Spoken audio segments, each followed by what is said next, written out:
Sabe aquele momento em que tudo começa a desmoronar?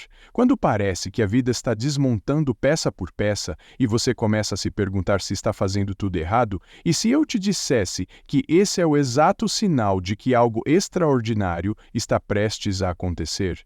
Pois é, Carl Jung já apontava isso. Antes do melhor capítulo da sua vida, vem o caos. Mas calma, não é qualquer caos, é aquele que te sacode por dentro, te obriga a sair da rota e te empurra direto porque você nasceu para viver.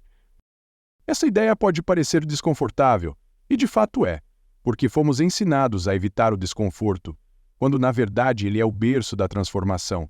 O que a maioria chama de fim do mundo, na verdade, é só o início do seu novo mundo. E o mais louco, as pessoas desistem exatamente nesse ponto. Quando estão a um passo da virada, elas recuam. Não porque não têm força, mas porque não entenderam o que está realmente acontecendo.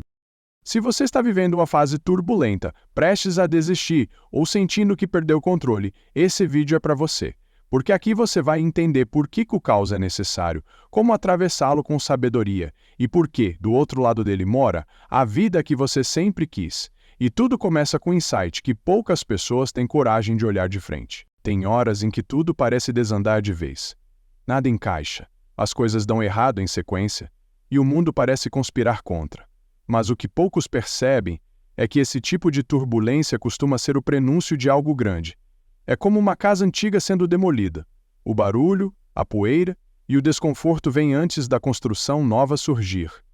Por trás do caos aparente, a vida está organizando um recomeço, mesmo que, na hora, pareça exatamente o contrário. Quem já passou por uma virada profunda sabe como esses momentos de confusão são intensos. Pode ser uma demissão inesperada, o fim de um relacionamento, ou até um colapso emocional. A dor, nesses momentos, não é um fim, é um empurrão. Carl Jung já dizia que, onde há medo, há um chamado para o crescimento. E faz sentido. Ninguém evolui na zona de conforto. O desconforto é o aviso de que a vida quer te tirar do lugar onde você não deveria mais estar. Vamos pensar num exemplo prático. Uma pessoa que, depois de anos trabalhando com algo que não ama, é demitida. No momento, o desespero domina. Mas essa ruptura pode ser a oportunidade perfeita para finalmente empreender ou estudar algo que sempre quis. É como se a vida dissesse: não vai por bem? Então vai por transformação. E olha, é aí que nasce o tal do propósito. A confusão se transforma em clareza, mas só depois da tempestade passar. Esse padrão se repete em várias histórias de sucesso. Steve Jobs, por exemplo, só criou a Apple depois de ser rejeitado em seu primeiro emprego. Oprah Winfrey foi demitida por ser inadequada para a TV. O caos veio antes da construção do império. O segredo está em saber olhar para o caos com outros olhos, não como fim, mas como transição. O sofrimento é real, claro, mas ele carrega pistas do que precisa mudar para algo novo surgir. É como se a alma soubesse que algo grandioso está chegando, mas o corpo ainda não entendeu. E por isso dói. Porque crescer exige romper com o que é familiar. E a maioria das pessoas se assusta com essa sensação de estar perdido. Mas e se estar perdido for exatamente o ponto de partida? É nesse vazio que algo novo começa a se formar, e com ele, outras emoções mais intensas ainda vão aparecer. O medo costuma ser mal compreendido. Muita gente acha que sentir medo é sinônimo de fraqueza, mas na verdade, é o oposto. O medo aparece quando você está prestes a sair do conhecido e entrar no território do crescimento.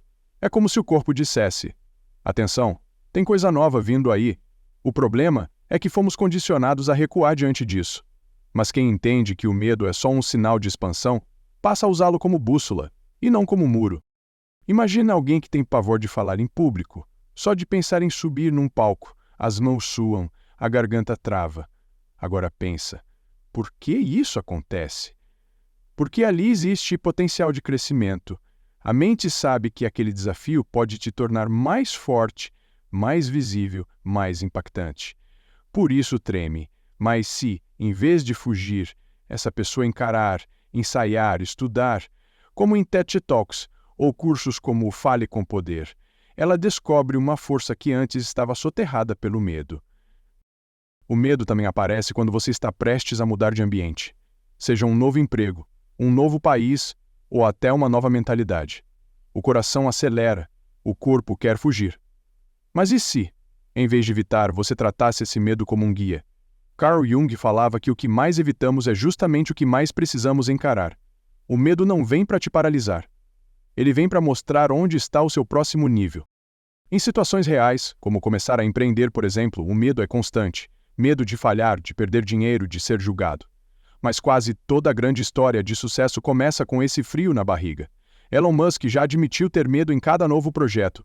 E mesmo assim vai. Não porque é destemido, mas porque entendeu. O medo é parte do caminho.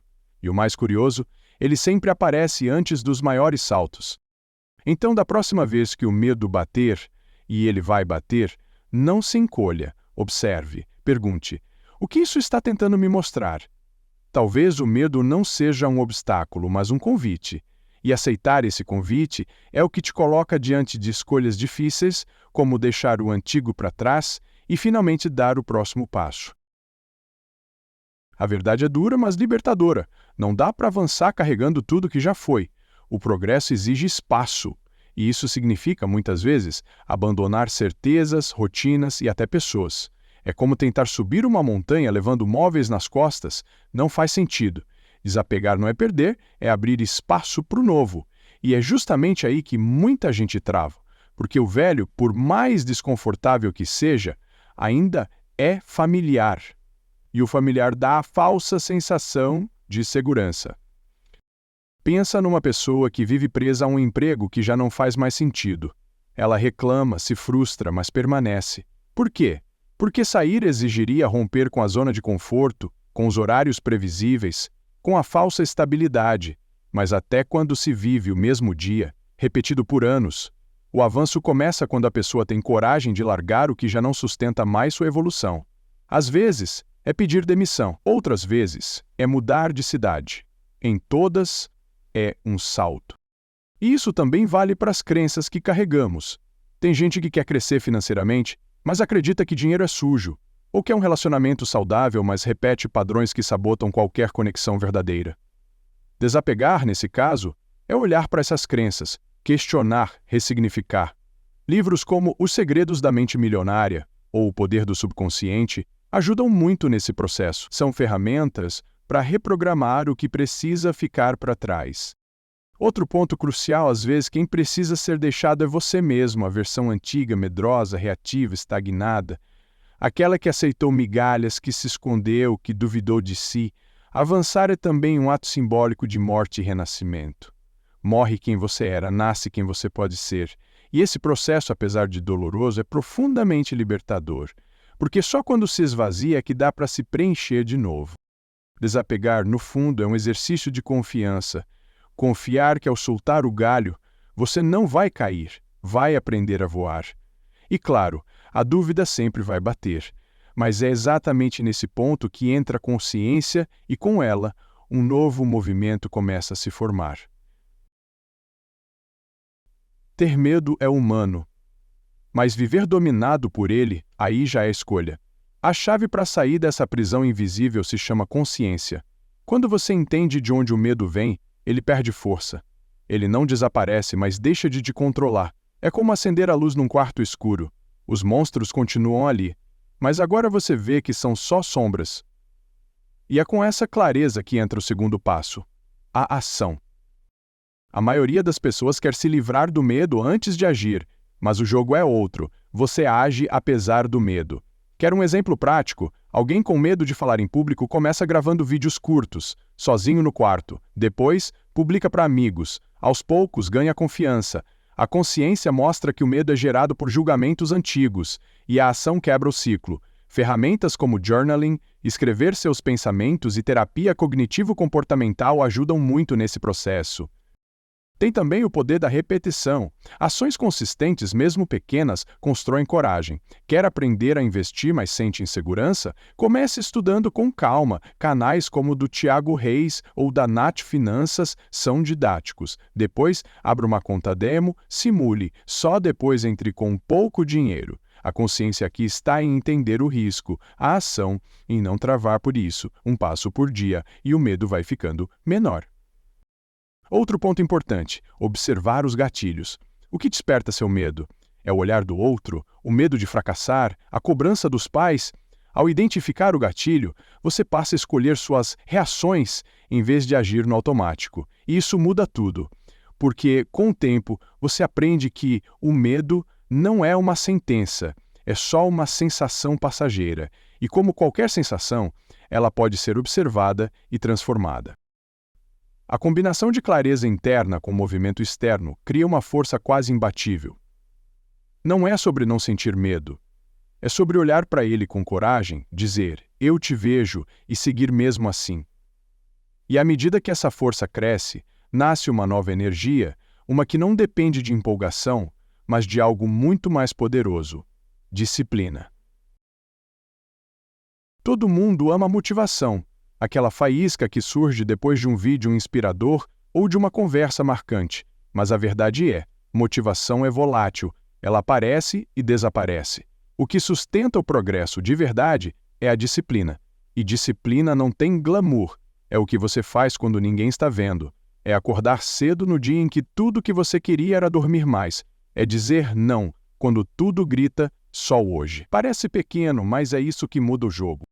A disciplina constrói uma energia que a motivação jamais alcança. Quem estuda todos os dias, mesmo sem vontade, chega mais longe do que quem só age quando se sente empolgado. Um bom exemplo disso é o hábito de leitura. 10 páginas por dia de um livro como O Milagre da Manhã ou Mindset podem transformar a forma como você vê a vida em poucos meses. Não pelo conteúdo em si, mas pelo compromisso diário. Isso molda seu caráter. E sabe o que é curioso? A disciplina começa pequena. É como um músculo, você não começa levantando 100 kg. Começa com 5 kg, com constância. Quer criar uma nova realidade? Comece com rotinas simples. Dormir no mesmo horário, beber mais água, fazer 10 minutos de exercício por dia. Parece bobo, mas são esses bobeiras que reprogramam sua mente e constroem a base para decisões maiores. Cada escolha disciplinada é um voto de confiança em quem você está se tornando. A disciplina também protege sua energia. Ao criar rituais e horários, você deixa de depender do acaso. Não é mais se sobrar tempo, eu estudo, é às 19 eu estudo. Isso muda tudo. É assim que escritores terminam livros, empreendedores constroem negócios, atletas vencem campeonatos. Não porque acordaram todos os dias empolgados, mas porque decidiram aparecer, mesmo quando a vontade era desaparecer.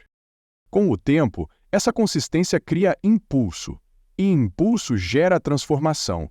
Você não se reconhece mais, e isso é bom. Mas para manter esse novo ritmo, existe algo ainda mais determinante do que a disciplina: o ambiente onde você está inserido. Você pode ter as melhores intenções do mundo, mas se estiver cercado por pessoas que te puxam para baixo, o caminho fica mais difícil. O ambiente é invisível, mas molda suas escolhas todos os dias. Se você convive com quem reclama, procrastina, se sabota, adivinha o que você começa a fazer. Agora, se o grupo muda, tudo muda. Isso não é papo de autoajuda, é neurociência. Seu cérebro espelha comportamentos para se adaptar ao grupo. E aí entra o poder da influência. Quer crescer? Olha ao redor. Quem são as 5 pessoas com quem você mais convive? Essa pergunta, popularizada por Jim Rohn, parece simples, mas é profunda. Se elas não vivem o que você quer viver, está na hora de fazer ajustes. Às vezes, é se afastar com carinho. Outras, é buscar novas conexões. Grupos de leitura, masterminds, cursos presenciais, tudo isso expande sua rede. E não precisa ser algo gigantesco. Uma única amizade certa pode mudar sua mentalidade para sempre. O mesmo vale para o ambiente físico. Um quarto bagunçado, escuro, cheio de distrações, é convite para a estagnação. Já um espaço limpo, iluminado, com um cantinho para foco, inspira a ação. Quer estudar? Crie um ritual. Luz acesa, celular no modo avião, playlist instrumental rolando. Esses detalhes afetam seu comportamento sem que você perceba. E o melhor, você tem controle sobre isso. A mudança não começa com uma revolução, começa trocando o cenário. Também vale dizer, às vezes, o ambiente interno é o mais tóxico. Pensamentos repetitivos, julgamentos constantes, comparações sem fim. Por isso, cuidar da mente é tão importante quanto trocar de lugar. Meditação, escrita terapêutica, boas leituras, tudo isso organiza o caos interno. E quando o ambiente interno melhora, o externo começa a acompanhar. Um influencia o outro como um eco. No fim das contas, você é o que você consome em comida, em conteúdo, em companhia. E quando isso muda, você muda. Mas não pense que tudo flui fácil. Mesmo em ambientes bons, a vida vai testar sua flexibilidade. Não importa o quanto você se planeje, a vida sempre vai te apresentar curvas inesperadas. E é aí que entra um dos maiores diferenciais de quem avança, a flexibilidade. Muita gente confunde rigidez com foco, mas são coisas bem diferentes. Ser focado é saber onde quer chegar. Ser flexível é aceitar que o caminho até lá pode mudar. E vai mudar. Quem não se adapta, quebra. Quem se ajusta, evolui. Simples assim. Imagina alguém que se preparou por meses para uma vaga de emprego dos sonhos e não passou. Muita gente desaba, mas os mais resilientes usam esse não como redirecionamento. Talvez aquele lugar não fosse o ideal, talvez seja a chance de empreender, de buscar uma outra área. O importante é entender que contratempos não são derrotas, são apenas ajustes de rota. Como diz aquele ditado, quando o vento muda, ajuste as velas, não o destino. Ser flexível também é aceitar que você mesmo vai mudar. O que fazia sentido para você há 5 anos, talvez hoje já não caiba mais.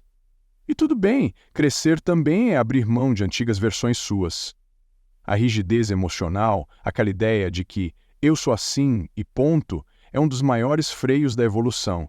Flexibilidade, nesse caso, é perguntar: como posso ver isso de outro jeito? Ou, o que essa situação está tentando me ensinar?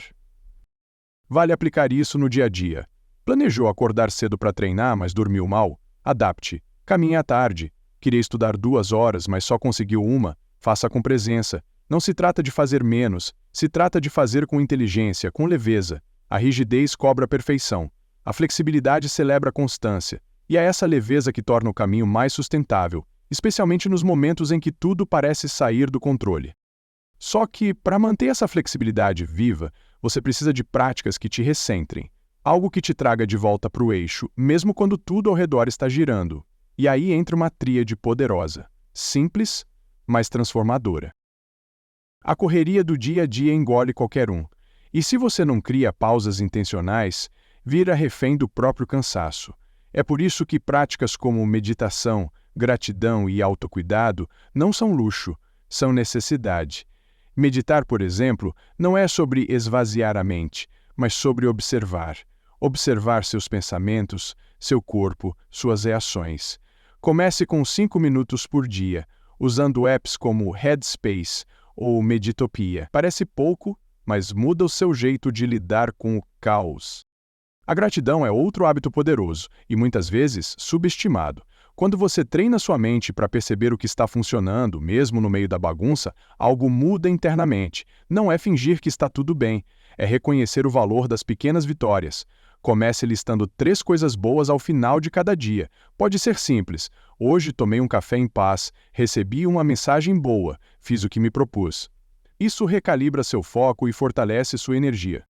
Autocuidado vai além de skincare ou um banho demorado. É sobre colocar limites, respeitar seus ciclos e nutrir o corpo de forma inteligente. Tá se sentindo drenado? Talvez precise ajustar sua alimentação, dormir melhor ou simplesmente dizer não com mais frequência. Livros como A Coragem de Ser Imperfeito, da Brené Brown, ajudam muito a entender essa relação com o próprio valor. Cuidar de si é o primeiro passo para sustentar qualquer mudança duradoura. Essas práticas criam um campo de força invisível. Você começa a perceber que não precisa estar no modo produtividade máxima o tempo todo, que parar também é avançar e que recarregar sua energia é estratégico, não preguiçoso. É no silêncio da meditação que você ouve sua intuição. É no hábito da gratidão que você fortalece sua resiliência. E é no autocuidado que você se lembra: eu importo. E quando você começa a viver com essa base emocional fortalecida, algo interessante acontece. Sua presença muda. E sem perceber, você começa a influenciar os outros, mesmo sem dizer uma palavra. Às vezes a gente acha que mudar de vida é uma jornada solitária, mas tem uma coisa que ninguém te conta. Quando você evolui, sem querer, você acende luzes ao redor. Pessoas observam, às vezes em silêncio, às vezes de longe, e o seu progresso vira uma permissão para elas também tentarem. Quando você começa a cuidar da sua saúde, a ler mais, a sair da estagnação, alguém olha e pensa: se ele conseguiu, eu também posso. Isso é poderoso. Tem gente que acha que precisa ser influenciador para impactar os outros. Não precisa. A transformação silenciosa de uma vida fala mais alto do que 1000 discursos vazios. Uma mãe que sai da depressão e volta a sorrir inspira os filhos. Um jovem que larga os vícios para estudar de novo inspira os amigos. Uma pessoa comum com disciplina incomum vira referência. E o mais bonito, nem sempre ela percebe isso, mas quem está ao redor, sim. É por isso que desistir no meio do caminho não afeta só você. Tem alguém te observando. Pode ser um irmão mais novo, um colega de trabalho, um vizinho. Quando você escolhe crescer, você também puxa outros com você. É como um dominó. Seu movimento empurra o do outro. É o que Carl Jung chamaria de inconsciente coletivo se manifestando. Uma alma se ilumina e a centelha se espalha. E nem sempre você verá os frutos disso de imediato. Às vezes, só meses ou anos depois alguém te diz: "Você me ajudou", mesmo sem saber. Mas para isso acontecer, você precisa manter o seu foco, continuar caminhando mesmo nas fases difíceis, porque o mundo já tem ruído demais. O que ele precisa é de exemplos vivos, mesmo imperfeitos, que mostrem que sim, é possível construir uma vida com mais propósito e verdade. E aí, quando você menos espera, percebe que tudo aquilo que começou com uma crise, um medo ou um caos, se transformou num novo ciclo. Um ciclo que, com números e emoções intensas, tem um ponto de virada específico, aquele instante em que tudo está prestes a mudar. E muita gente, infelizmente, desiste bem ali. Você já parou para pensar no que poderia acontecer se dessa vez você não desistisse? Se em vez de recuar no caos, você atravessasse ele com consciência, disciplina e coragem? Tudo o que você ouviu aqui não é teoria, é prática de vida. São ferramentas reais, acessíveis, aplicáveis. Mas nada disso adianta se você não agir. E a pergunta que fica é: você vai continuar vivendo no automático ou vai escolher construir, com intenção, o melhor capítulo da sua história? Que tal começar agora? Escolha uma prática, uma ideia, um insight que mais mexeu com você e aplique hoje. Não amanhã, hoje. Qual pequena ação você pode tomar para sair do lugar? Qual padrão antigo você precisa deixar para trás? E quem pode se inspirar se você tiver coragem de seguir em frente? Compartilha nos comentários qual parte do vídeo mais te tocou e por quê. Quero te ouvir. E se esse conteúdo te fez sentido, se inscreve no canal, ativa o sininho e continua com a gente nessa jornada de evolução real, profunda e sem firula. Você está mais perto da virada do que imagina. Só não para agora.